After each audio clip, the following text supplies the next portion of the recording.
Sir, BSP party రాష్ట్ర అధ్యక్షుడు RS Praveen Kumar గారు ఈ మధ్యనే బీఆర్ఎస్ పార్టీలో చేరారు.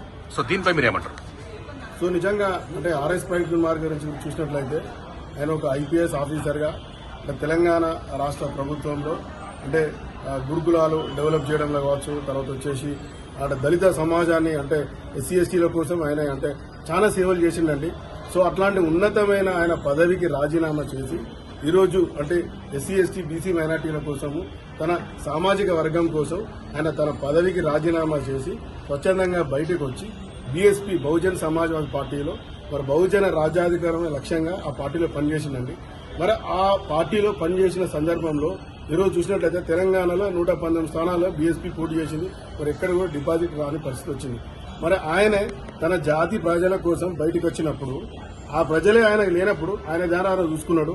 సో ప్రవీణ్ కుమార్ తీసుకునే నిర్ణయం 100% అది కరెక్టే. ఎందుకంటే ఆయన వచ్చింది ఆయన జాతి ప్రజలే ఆయనకు ఓటైనప్పుడు వాళ్ళ కోసం ఆయనకు ఎందుకు నిలబడాలని చెప్పేసి ఆయన దారి ఆయన చూసుకొని ఆయన బీఆర్ఎస్ లో పార్టీలోకి వెళ్ళింది. కాబట్టి ప్రవీణ్ కుమార్ బీఆర్ఎస్ పార్టీలోకి వెళ్లిన విషయాన్ని నేను ఒక న్యాయవాదిగా వ్యక్తిగతంగా